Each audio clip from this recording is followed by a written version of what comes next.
So hello students, welcome to new lecture video. So पिछले lecture में हमने बात की थी रिलेशन के बारे में और टाइप ऑफ रिलेशन के बारे में बात की थी, जहां पर रिलेशन आपका ए से बी में था। आज भी हम टाइप ऑफ रिलेशंस के बारे में बात करेंगे, पर ये वाले थोड़े डिफरेंट है उससे। यहां पर हम बात करेंगे type of relation on a set, एक सेट के ऊपर टाइप ऑफ रिलेशंस के बारे में बात करेंगे। तो यहां पे जो कार्टेशियन प्रोडक्ट होगा वो आपका ए क्रॉस ए के ऊपर बात होगी। वहां पर दो डिफरेंट सेट थे, तो ए क्रॉस बी पर बात हो रही थी, जो भी रिलेशन बन रहे थे वो यहीं से बन रहे थे, ठीक है। पर यहां पर हम एक ही सेट पर बात करेंगे, okay. So R is a relation, R एक रिलेशन है on a set A if R is a subset and equal to A cross A. तो जो भी रिलेशन बनेगा वो या तो सबसेट होना चाहिए ए क्रॉस ए का, या इसके इक्वल होना चाहिए, तो उसको आप रिलेशन बोल दोगे, रिलेशन ऑन ए सेट, ठीक है। अब यहां पर टोटल नंबर ऑफ रिलेशंस कितने होते हैं?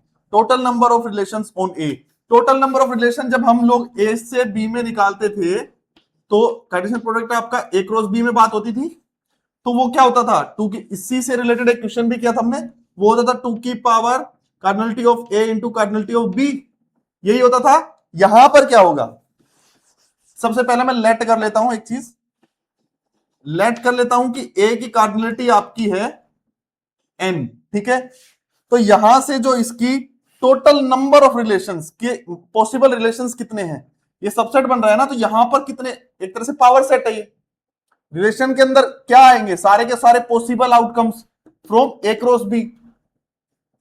तो ये होगा आपका 2 to the power cardinality of A into cardinality of A, वो क्या है N into N, 2 to the power N square. Clear है, ठीक है।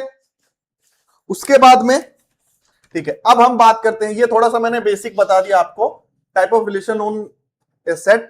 अभी हम फर्स्ट जो आपका टाइप है जो कि होता है आइडेंटिटी रिलेशन, उसके बारे में बात करेंगे, ठीक है। इसको मैं साफ कर देता हूं।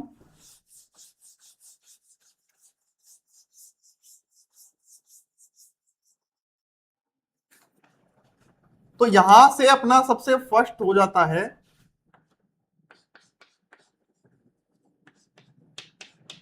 Identity relation.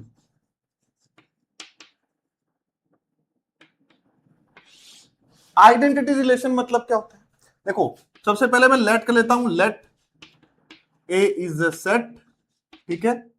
कौन सा set, any set, A is a any set, कुछ भी सेट हो सकता है ए आपका। तो यहां पर आइडेंटिटी रिलेशन बोलेंगे अगर आपका रिलेशन कुछ इस तरह का होता है, ए कोमा ए टाइप का होगा, जहां पर जो ए होगा वो बिलोंग्स टू होगा आपका ए, ठीक है। इसको हम बोलते हैं आइडेंटिटी रिलेशन, और इसको नोटेशन इसका होता है, इसका नोटेशन होता है, इसको आई ऑफ ए इस टाइप से लिखते हैं, ठीक है। ये इसका नोटेशन होता है, लिखने का तरीका होता है आइडेंटिटी रिलेशन। अब फॉर एग्जांपल अगर मेरे पास कोई सेट ए है, वो है यहां पर 1 2 3, तो यहां से इसका आइडेंटिटी रिलेशन क्या होगा, 1 1 2 2 3 3, ये आपका आइडेंटिटी रिलेशन होगा। क्लियर है। ऑर्डर्ड पेयर के अंदर दोनों ही एलिमेंट सेम होने चाहिए, सबसे पहली चीज ये याद रखनी है। और ये जो होगा ये यहां पर शायद फॉर ऑल होना चाहिए, हाँ ठीक है। यहां पर जो भी आपका ए है वो बिलोंग कर रहा है सेट ए के अंदर से, तो ए कोमा ए टाइप का ऑर्डर पेयर बनेगा। और यहां पर सारे ही जितने भी ए आपके जो एलिमेंट है जो ए में बिलोंग कर रहे हैं, जैसे 1 2 3, तो तीनों का ही ये ऑर्डर पेयर इसके अंदर होना चाहिए।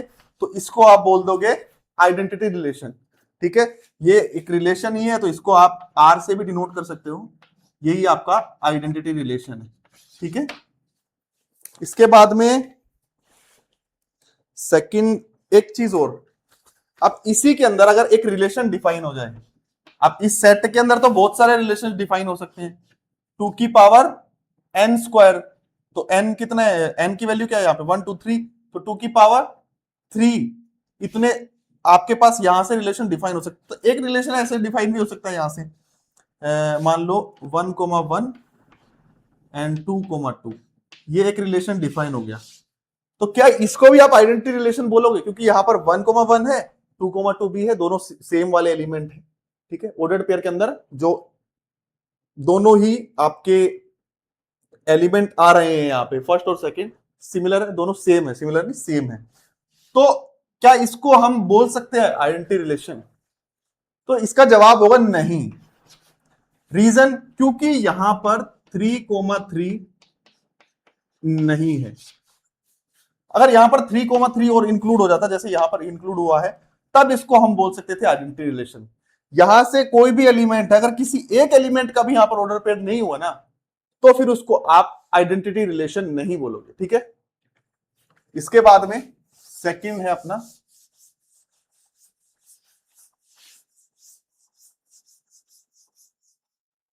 अपना रिफ्लेक्सिव रिलेशन।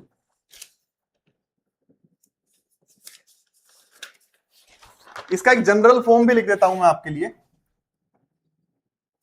इसको स्टार डाल के लिख लेना। मान लो मेरे पास सेट ए है जो कि है A1 A2 A3 AN, इसके पास ये एलिमेंट्स है AN तक। ठीक है, तो जो इसका आइडेंटिटी रिलेशन का सेट बनेगा वो बनेगा A1 A2 A2 और ये होगा AN AN तक। ठीक है, तब इसको हम आइडेंटिटी रिलेशन बोलेंगे। जितने भी यहां पर एलिमेंट होंगे उतने ही ऑर्डर्ड पेयर्स होंगे यहां पे। ठीक है, ये क्लियर है? अब इसके बाद में है reflexive relation number 2।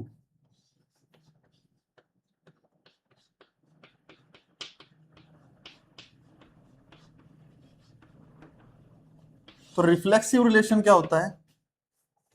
Reflexive relation के अंदर क्या होता है, तो जो आपका रिफ्लेक्सिव रिलेशन होता है, अगर देखो ये तो हमें पता ही है,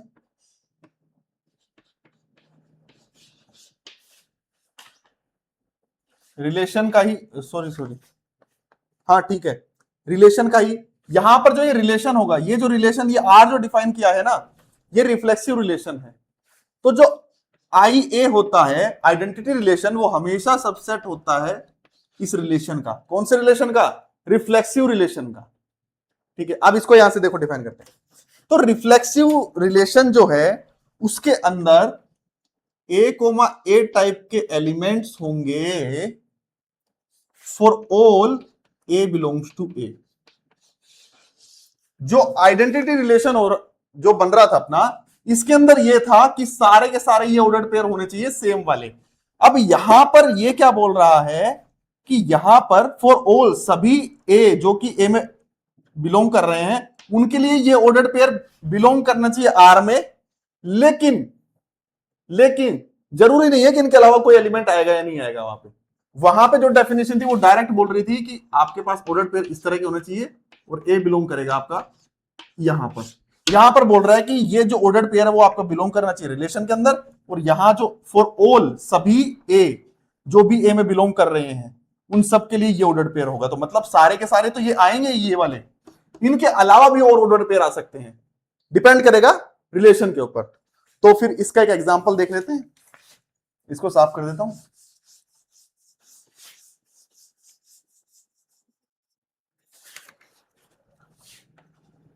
फॉर एग्जाम्पल यहां पर, हाँ एक एग्जाम्पल है मेरे पास,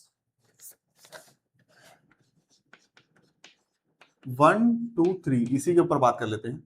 तो यहां पर मेरा रिलेशन है, मान लो 1 1 2 2 3 3 3 2 4 सॉरी 4 तो है ही नहीं यहां पे, तो 2 1 ये रिलेशन है मेरा। तो क्या मैं इसको रिफ्लेक्सिव रिलेशन बोल सकता हूं? तो सबसे पहले कंडीशन देखते हैं रिफ्लेक्सिव रिलेशन कब बोलेंगे। फॉर ऑल ए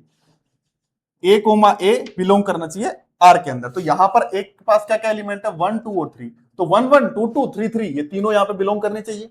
तो 1 1 भी है, 2 2 भी है, 3 3 भी है। उसके अलावा हमें मतलब नहीं है, कुछ है नहीं है, हमें केवल ये चेक करना है अगर ये तीनों है तो यहां से हम बोल देंगे कि ये रिलेशन आपका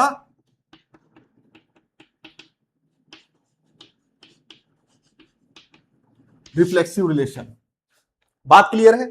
और क्योंकि इस सेट के अंदर ये तीनों हैं हाँ ये तीनों हैं, तो ये जो है सबसेट है इसका।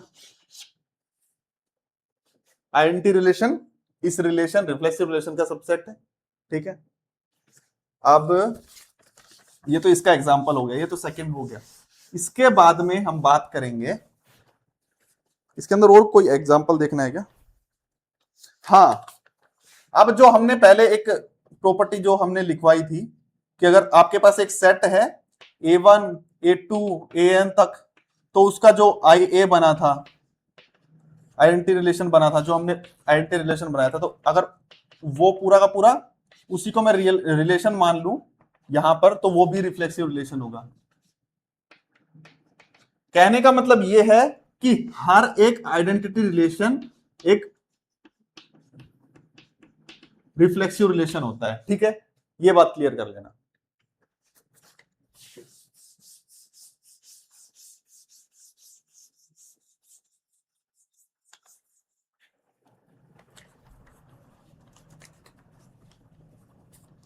इररिफ्लेक्सिव रिलेशन, इसको या तो फिर एक लाइन में लिख लो अच्छे से, एवरी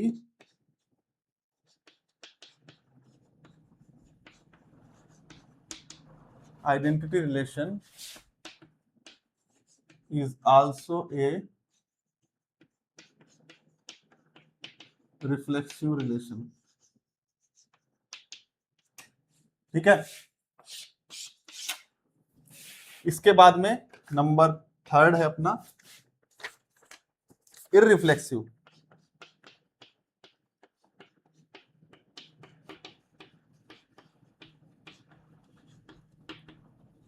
इररिफ्लेक्सिव रिलेशन क्या होता है ये देखें। रिफ्लेक्सिव हमने देख लिया, रिफ्लेक्सिव का कहने का मतलब केवल यही था कि ऑर्डर्ड पेयर आपके सारे के सारे ए कोमा ए टाइप के होने चाहिए, जहां पर for all A capital A जो सेट है आपका वहां से आना चाहिए, ठीक है। सिंपल सी बात है। अब ये है इररिफ्लेक्सिव, उसका उल्टा तो ये क्या बोलेगा, ये भाई साहब बोलेंगे कि A comma A does not belongs to relation for all A belongs to ए,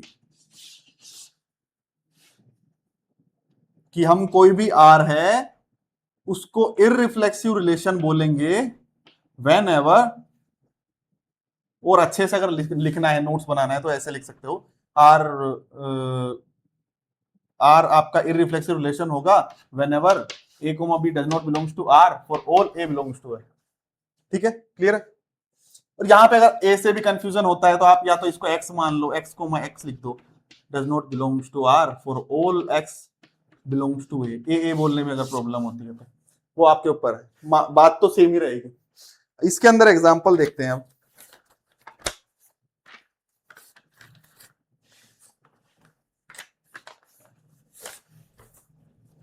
इसके अंदर यही है या फिर और भी कुछ है, आई थिंक। हाँ, एक चीज और है यहां पर ना, एक चीज और है। अगर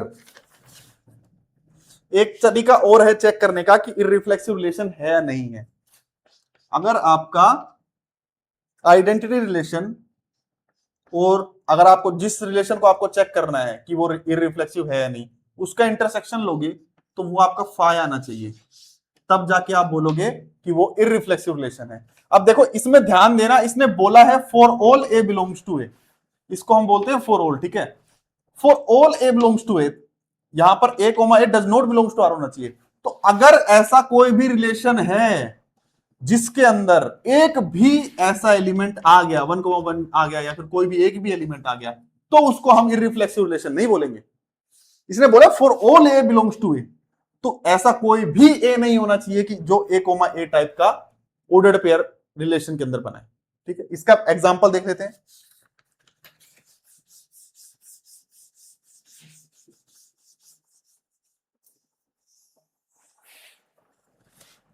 इसका एग्जांपल देख लेते हैं।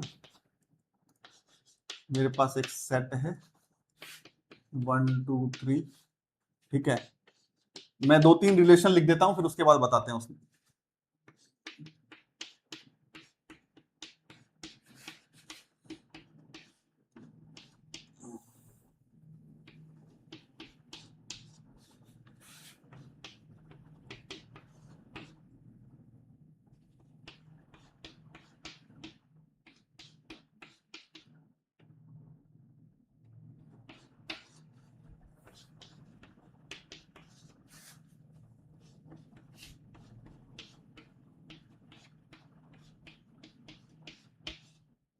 अब देखो ये तीन रिलेशन अपने पास यहां पे देखो, हमें चेक करना है irreflexive relation. Irreflexive relation check करने के लिए क्या करना पड़ेगा, whenever a comma a does not belongs to a sorry does not belongs to relation for all a belongs to capital A। तो यहां पर a comma a टाइप का कोई भी ऑर्डर पेयर नहीं होना चाहिए रिलेशन के अंदर। तो फर्स्ट चेक करते हैं हम, यहां पर है 1,1 2, तो आगे हमें जाना ही नहीं, हमें दिख गया एक चीज, अपनी नजर गई सीधा 1,1 के ऊपर। अगर इस रिलेशन के अंदर 1,1 a टाइप का एक भी एलिमेंट है तो ये इररिफ्लेक्सिव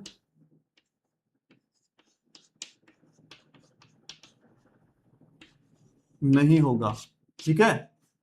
दूसरा 2,3 3,1 1,2, तो हमें a टाइप का कोई भी एलिमेंट नहीं दिखा यहां पे, तो इसको हम बोल देंगे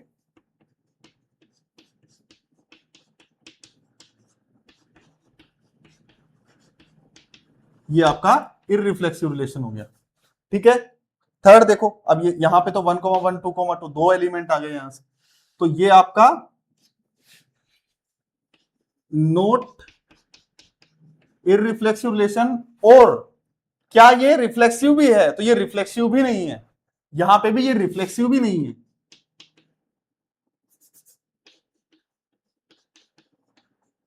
ये रिफ्लेक्सिव भी नहीं है ना तो इररिफ्लेक्सिव है, और ये भी ना तो इररिफ्लेक्सिव है एंड ऑल्सो नॉट रिफ्लेक्सिव, ठीक है। तो यहां पर इनमें से केवल ये एक जो R2 आपका रिलेशन है यही इररिफ्लेक्सिव रिलेशन है, बाकी इन दोनों में जो R1 और R3 है ये इररिफ्लेक्सिव रिलेशन नहीं है, ठीक है। तो आई होप आपको इस एग्जांपल के थ्रू समझ में आ गया होगा रिफ्लेक्सिव और इररिफ्लेक्सिव। अभी हम नेक्स्ट के ऊपर चलते हैं।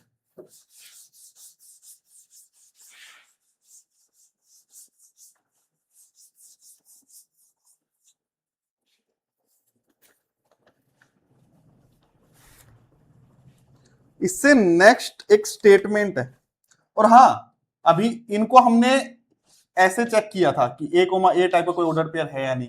इसको आप लोग एक और मेथड जो मैंने बताया आपको चेक करने का, identity relation intersection relation equal to 5 होना चाहिए, तो उससे भी चेक कर सकते हो। फॉर एग्जांपल मेरे पास एक रिलेशन है 1,1 3,2 एंड 2,1, ठीक है। तो इसको अगर मेरे को चेक करना हो कि ये रिलेशन जो है आपका ये इररिफ्लेक्सिव है या नहीं, तो उसके लिए मैं क्या करूंगा, सबसे पहले IA जो मेरे को पता है, अगर यहां पर बात हो रही है सेट A इक्वल टू 1,2,3 के अंदर, तो यहां पर होगा 1,1 2,2 एंड 3,3, ठीक है। तो यहां से मैं इंटरसेक्शन अगर लूं R1 का और इसका, तो आपको इंटरसेक्शन में एक एलिमेंट दिख जाएगा जो कि होगा 1,1। तो जो आपका इंटरसेक्शन है डज नॉट इक्वल टू 5 है, तो यहां से हम बोलेंगे नोट इररिफ्लेक्सिव, ठीक है। क्लियर है।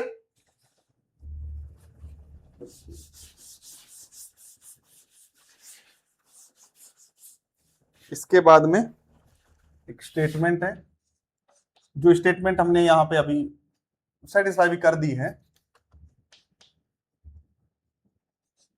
दो स्टेटमेंट है बेसिकली यहां पे। नंबर 1 है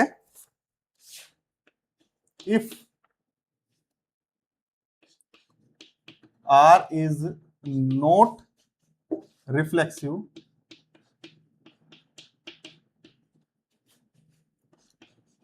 then R is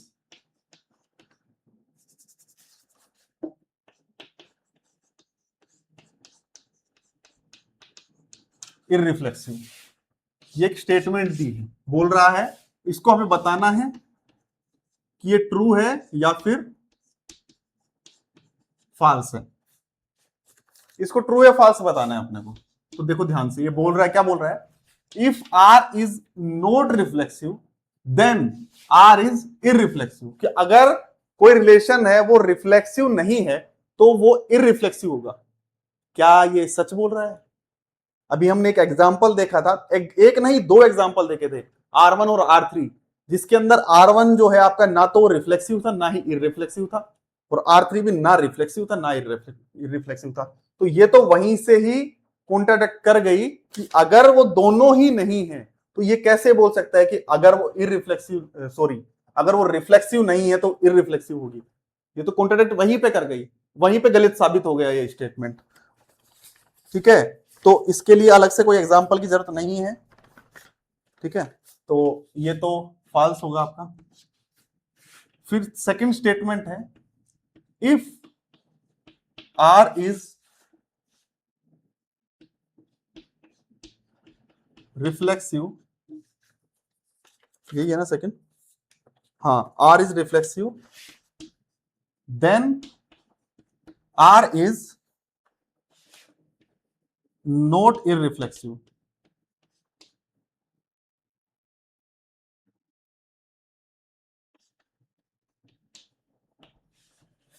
अब इसने उल्टा बोल दिया, पहले बोला था अगर रिफ्लेक्सिव नहीं है तो इररिफ्लेक्सिव होगा, यहां पे बोल रहा अगर रिफ्लेक्सिव है तो फिर इररिफ्लेक्सिव नहीं होगा। तो दोनों को हम लोग गलत तो उसी एग्जांपल के थ्रू मतलब साबित कर सकता हूं कि मैं गलत है, उसी वही जो दो एग्जांपल्स थे अपने पास R1 और R3 जो अभी इससे पहले हमने किए हैं। बाकी फिर भी इसका प्रूफ देख लेते हैं एक बार। अगर मैं मान लूं कि मैंने सेट ही फाइल ले लिया जिसके पास कोई एलिमेंट नहीं है, तो जो रिलेशन होगा वो भी फाइल होगा। क्लियर है? सेट अगर फाइल लिया है इसका मतलब वो रिफ्लेक्सिव तो होगा क्योंकि उसके अंदर कोई एलिमेंट ही नहीं है, तो उस टाइप का तो क्या ही दिखाएगा, वो तो रिफ्लेक्सिव तो होगा वो। तो अगर ए फाइल लिया है और रिलेशन आपका है फाइल, तो यहां से एक बात आपको ये भी पता है आइडेंटिटी रिलेशन भी फाइल होगा। और हम चेक कैसे करते हैं ये reflexive? Identity relation intersection relation, जब आप फाइ और फाइ का इंटरसेक्शन लोगे तो क्या आएगा? फाइ ही आएगा। तो यहां से क्या बोल रहा है? ये बोल रहा है कि अगर रिफ्लेक्सिव है तो इररिफ्लेक्सिव भी होगा। बट ये तो बोल रहे हैं भाई साहब स्टेटमेंट में कि अगर रिफ्लेक्सिव है तो इररिफ्लेक्सिव नहीं होगा। बट हमने तो ये साबित कर दिया कि अगर रिफ्लेक्सिव है तो इररिफ्लेक्सिव भी हो सकता है। तो ये स्टेटमेंट क्या हो गई आपकी? फॉल्स हो गई ना, गलत साबित कर दिया। ठीक है, इसके बाद में तो हमने कितने टाइप कर लिए हैं, कौन सा था? सेकंड रिफ्लेक्सिव के बारे में बात कर ली और फिर थर्ड इररिफ्लेक्सिव के बारे में। अब हम बात करेंगे सिमेट्रिक रिलेशन के बारे में। इसको साफ कर देता हूं।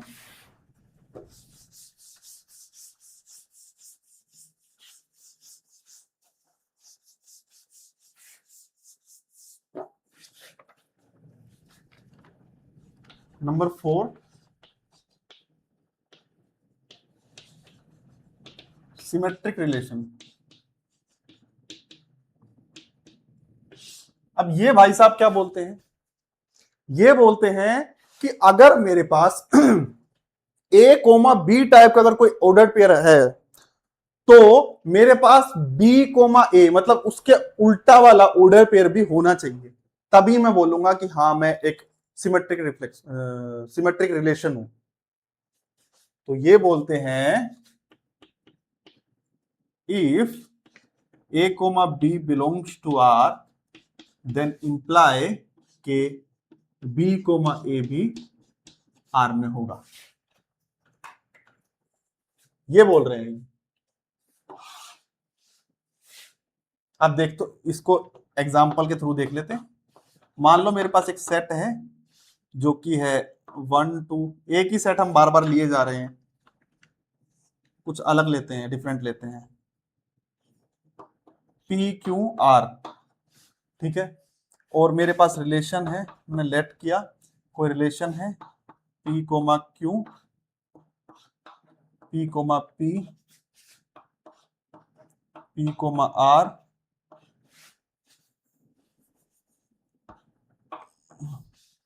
And q comma p. ये रिलेशन मैंने लेट किया, कोई भी रिलेशन है ये मैंने मान लिया। तो अब मेरे को अगर देखना है कि ये रिलेशन आपका सिमेट्रिक रिलेशन है या नहीं है, तो सबसे पहले तो मैं यहाँ पे ऑर्डर पेयर जाके चेक करूंगा। सबसे पहला है आपका पी कोमा क्यू टाइप का, तो सिमेट्रिक बोलता है कि अगर ए कोमा बी, जैसे यहां पर पी कोमा क्यू टाइप का है, तो अगर ए कोमा बी टाइप का रिलेशन के अंदर बिलोंग कर रहा है कोई ऑर्डर्ड पेयर, तो बी कोमा ए टाइप का भी बिलोंग करना चाहिए, उसका उल्टा भी बिलोंग करना चाहिए। ठीक है, ये बात बोलता है ये। तो देखो पी कोमा क्यू तो है यहाँ पे, अब चेक करेंगे क्या इसके अंदर क्यू कोमा पी भी है, तो हाँ क्यू कोमा पी भी है इसके अंदर। उसके बाद में पी कोमा पी है, तो इसका उल्टा देखने की जरूरत ही नहीं है, वही पी कोमा पी होगा, तो ये भी हो गया। ठीक है, अब तीसरा देखते हैं, पी कोमा आर है, तो क्या आर कोमा पी है यहाँ पे, दिख रहा है कहीं, नहीं दिख रहा। तो अगर किसी एक के लिए भी ये रूल सेटिस्फाई नहीं हुआ, तो फिर हम इसको बोल देंगे नॉट सिमेट्रिक। सिमेट्रिक बनने के लिए ये वाला जो रूल है सभी को फॉलो करना पड़ेगा। तो एक ऐसा एग्जांपल लिखते हैं जो सभी करें।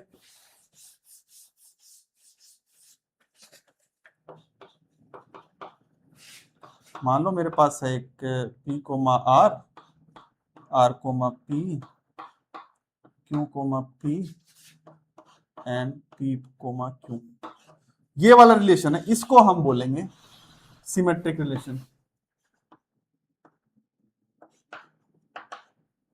इसको हम सिमेट्रिक रिलेशन बोल देंगे, क्योंकि यहां पर पी कोमा आर है तो आर कोमा पी भी है, क्यू कोमा पी है तो पी कोमा क्यू भी। ठीक है, इसको मैं बोल, अब जरूरी नहीं है कि ये ही हो, इनके अलावा भी हो सकते हैं, जैसे इनके अलावा पी कोमा पी भी हो सकता है, क्योंकि ये भी सेटिस्फाई तो कर ही देगा। ठीक है, इस रिलेशन के अंदर जितने भी ऑर्डर्ड पेयर हैं सारे के सारे इस रूल को सेटिस्फाई करने चाहिए, तभी आप उसको सिमेट्रिक बोलोगे। जैसे पिछले एग्जांपल में एक भी कोई फेल कर जाता है इसको, तो फिर आप उसको सिमेट्रिक रिलेशन नहीं बोल सकते। ठीक है, क्लियर है? ठीक है, इसके बाद में एक एग्जांपल देता हूं आपके लिए। ठीक है, एक होमवर्क के लिए एग्जांपल लिखो, ये वाला आप खुद से ट्राई करना। ठीक है,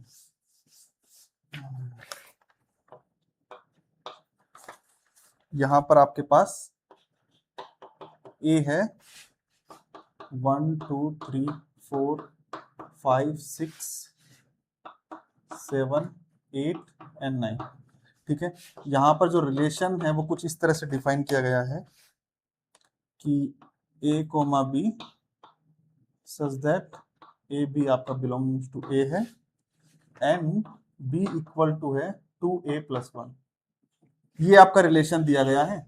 अब इसको आपको दिया सेट बिल्डर फॉर्म में, रोस्टर फॉर्म में चेंज कर लेना है, फिर वहां से चेक कर लेना है कि क्या वो इस चीज को फॉलो कर रहा है या नहीं कर रहा। नहीं कर रहा है तो बोल दोगे सिमेट्रिक नहीं है, कर रहा होगा तो सिमेट्रिक होगा। ठीक है, तो ये वाला आपका खुद से करने के लिए तुम लोगों के। ठीक है, इसके बाद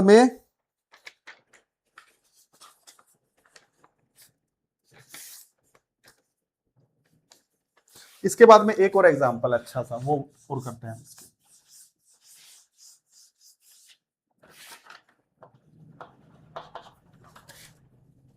यहां पर अपना रिलेशन डिफाइन है कुछ इस तरह से, ए कोमा बी, जहां पर ए और बी आपका जेड से आ रहा है। इसका मतलब जो यहां पर सेट जो यूज हो रहा है ए, वो आपका इंटीजर का सेट है। ठीक है, 3 डिवाइड्स ए कोमा सॉरी ए माइनस बी। ठीक है, तो ये जो ए कोमा बी का जो आपका ऑर्डर्ड पेयर है वो इस रूल को फॉलो करना चाहिए, 3 डिवाइड्स ए माइनस बी। ठीक है, 3 डिवाइड करना चाहिए माइनस बी को। तो इस टाइप का ये रिलेशन डिफाइन किया गया है। अब हमें ये चेक करना है कि क्या ये सिमेट्रिक रिलेशन है या नहीं है। तो एक चीज हमें यहां से डायरेक्ट लिख सकते हैं, ए कोमा बी जो है आपका बिलोंग्स टू आर है। अगर ये बिलोंग्स टू आर है, इसका मतलब ए माइनस बी जो है वो आपका कोई 3k होगा। यहां पर जो k है वो बिलोंग्स टू z है। ठीक है, 3k मैंने इसीलिए लिखा है क्योंकि 3 से डिवाइजेबल है ना, अगर डिवाइजेबल है 3 से तो कोई ना कोई कांस्टेंट देगा वो, और कुछ भी जो भी कांस्टेंट देगा वो z से ही आएगा। ठीक है, बात यहाँ पे z में ही हो रही है। तो क्या मैं इसको ऐसे लिख सकता हूं, दोनों तरफ अगर नेगेटिव ले लूं तब भी तो बराबर ही रहेगा ये, 3 इंटू के को मैं नेगेटिव ले लूं, और ऑल्सो नेगेटिव के भी आपका z के अंदर ही रहेगा। ठीक है, तो यहां से मैं इसको लिख सकता हूं b minus a equal to 3 into minus k also belongs to z। यहां से दिख रहा है ना आपको, जो b माइनस ए है वो भी आपका 3 से डिवाइजेबल है, तो यहां से क्या बोलोगे आप, b comma a also belongs to r। हो गया ना सेटिस्फाई, ये सभी के लिए सेटिस्फाई हो गया, तो इसको सिमेट्रिक रिलेशन बोल दोगे आप। ऐसे चेक करते हैं बस, ठीक है।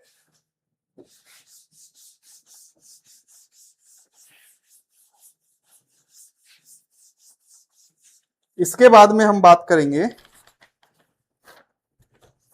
एसिमेट्रिक रिलेशन के बारे में, नंबर 5।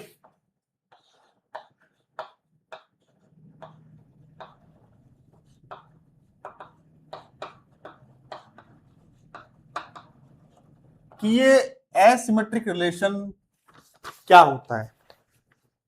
इसमें क्या होता है, सिमेट्रिक रिलेशन में क्या था कि ए कोमा बी टाइप का ऑर्डर पेयर अगर आपका रिलेशन के अंदर था, तो ये चीज इंप्लाई कर रही थी कि बी कोमा ए टाइप का भी होगा आपका। बट एसिमेट्रिक में इसका उल्टा होता है, ये बोलता है कि अगर if A comma B belongings to R, that is implies कि B comma A does not belongs to R. Clear है। अगर जितने भी ए कोमा बी टाइप के ऑर्डर्ड पेयर रिलेशन के अंदर हैं, तो उनका उल्टा होना नहीं चाहिए किसी का भी। जैसे वहां पे हर एक का होना चाहिए था, यहां पे किसी भी एक का नहीं होना चाहिए, तभी आप एसिमेट्रिक रिलेशन बोलो। फॉर एग्जाम्पल, इसको साफ कर दो, इसका एग्जाम्पल, हाँ, अगर मेरे पास कोई रिलेशन है R1 जो कि है 1,2 3,4 4,3 1,1, तो देखो यहां पे देखो 1,2 है, तो क्या 2,1 है, नहीं है, ठीक है, ये जो अभी यहां तक सेफ है। 3,4 है, तो क्या इसका उल्टा, अरे यार ये तो मिल गया यहां पे। तो अब इसने क्या किया, इस रूल को फॉलो ही नहीं किया, तो इस भाई साहब को हम क्या बोल देंगे, ये आपका क्या है, not asymmetric relation.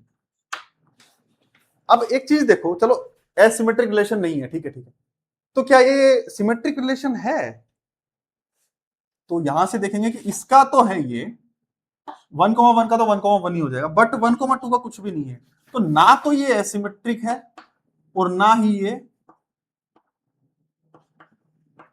Symmetric relation है। ये तो भाई साहब दोनों ही नहीं है।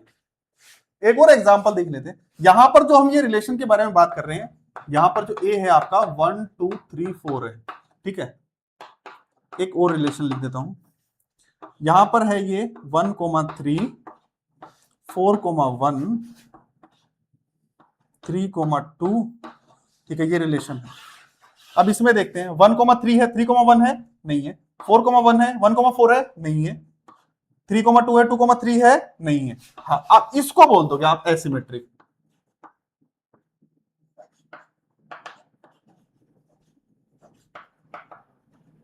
इसको आप एसिमेट्रिक रिलेशन बोल सकते हो। हाँ, सिमेट्रिक तो है ही नहीं है, ठीक है। तो ये आपका हो गया सिमेट्रिक एसिमेट्रिक रिलेशन। सिमेट्रिक और एसिमेट्रिक दोनों आपको इसी से क्लियर हो गए होंगे, इस एग्जांपल से भी, ठीक है। इसके बाद में हम बात करते हैं number 6, anti symmetric relation.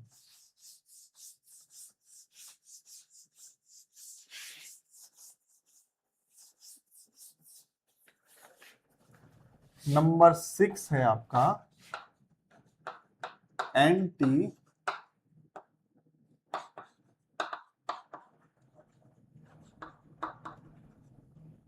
Anti symmetric relation क्या होता है, इसके बारे में बात करेंगे इसमें। तो ये भाई साहब क्या बोलता है, if A comma b belongs to R and b comma a also belongings to R, that is implies कि जो ए है वो इक्वल टू बी होगा। एक ट्विस्ट है यहां पे, देखो a कोमा बी है तो b कोमा ए भी है, बट अगर ये है तो a और b इक्वल होना चाहिए। अगर ये है और इक्वल नहीं होगा तो आप नहीं बोल सकते कि एंटी सिमेट्रिक रिलेशन है। फॉर एग्जाम्पल, मेरे पास एक सेट है ए 1 2 5, ठीक है। रिलेशन R1 मैंने बना दिया 1 कोमा 2 2 कोमा 1 5 कोमा 1, ये कोई भी रिलेशन है, ठीक है। 1 कोमा 2 है, ठीक है, ये वाला सेटिस्फाई किया। 2 कोमा 1 भी है, ये वाला भी सेटिस्फाई किया। बट क्या ये इंप्लाई कर रहा है कि ये दोनों इक्वल हैं? इक्वल हैं 1 और 2 नहीं है, तो यहीं पे ये कॉन्ट्राडिक्ट हो गया, ठीक है। तो ये तो रिलेशन आपका नहीं होगा। R2 बना देता हूं 1 कोमा 1 2 कोमा 2 एंड 5 कोमा 1। तो ये देखो 1 कोमा 1 है तो 1 कोमा इसका उल्टा भी है ये, ठीक है। ये अगर ये है तो इंप्लाई कर रहा है ए और बी दोनों इक्वल ही है, इक्वल है दोनों, सेम टू सेम इसमें। बट यहां पर ये एक इसने गड़बड़ सौदा कर दिया सारा, इसने सब कुछ खराब कर दिया, तो इसको भी आप नहीं बोलोगे एंटीसिमेट्रिक। एक और एग्जांपल लिख देता हूं R3, ये आपका होगा 1 कोमा 1 2 कोमा 2, बस यही होगा। इसको आप बोल सकते हो, इसको आप बोल सकते हो एंटीसिमेट्रिक। अब एक चीज और दिखाता हूं यहां से आपके पास, आपको एक चीज यहां से ये पता चल रही होगी कि जो आइडेंटिटी रिलेशन होता है वो आपका एंटीसिमेट्रिक रिलेशन होता है। आइडेंटिटी रिलेशन भी आपका एंटीसिमेट्रिक रिलेशन होता है, बट हर एक एंटीसिमेट्रिक रिलेशन आइडेंटिटी रिलेशन नहीं हो सकता, क्योंकि यहां पर आप देख सकते हो कि यहां पर सेट में आपके पास क्या क्या है, ए में 1 2 एंड 5, बट यहां पर 1 1 है और 2 2 है, केवल दो ही यहां से आए हैं ऑर्डर्ड पेयर्स, तब भी इसको बोल दिया हमने एंटीसिमेट्रिक। बट जो आइडेंटिटी रिलेशन होता है उसके अंदर तो आपके पास तीनों होने चाहिए, 5 कोमा 5 भी होना चाहिए, तीन होना चाहिए, तब बोलेंगे हम इसको आइडेंटिटी रिलेशन, ठीक है। तो अगर कोई रिलेशन आइडेंटिटी रिलेशन है तो वो एंटीसिमेट्रिक रिलेशन भी होगा, ठीक है, और वो सिमेट्रिक रिलेशन भी होगा, ठीक है। उसके पहले क्या था, एसिमेट्रिक, एसिमेट्रिक तो नहीं होगा वो। उससे पहले था रिफ्लेक्सिव, तो रिफ्लेक्सिव भी होगा, ठीक है। ये क्लियर होगा, ठीक है। इसके बाद में हम बात करते हैं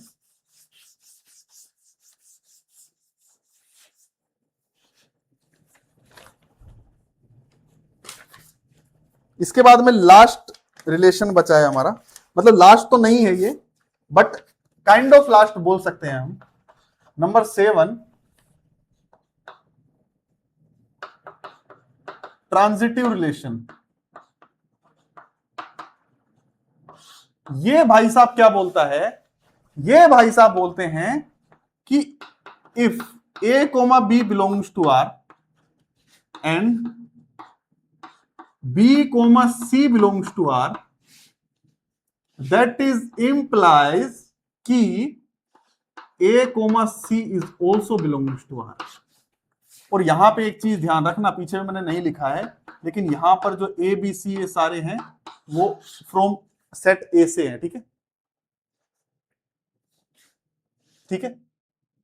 तो इस रूल को फॉलो करेगा अगर कोई रिलेशन, तो उसको हम ट्रांजिटिव रिलेशन बोल देंगे, ठीक है।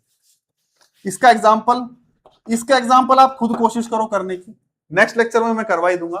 फिर इसके बाद में हम बात करेंगे इक्विवेलेंस रिलेशन के बारे में, और फिर एक दो और इंपॉर्टेंट रिलेशन होते हैं, उसके बाद में आपका रिलेशन का टॉपिक भी खत्म हो जाएगा।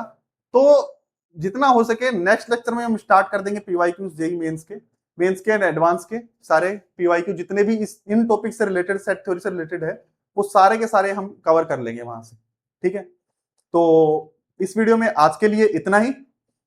तो अगर चैनल पर नए हो तो चैनल को सब्सक्राइब करके जाना, वीडियो अच्छी लगी हो तो वीडियो को लाइक करना। सो मिलते हैं नेक्स्ट लेक्चर में। जय हिंद।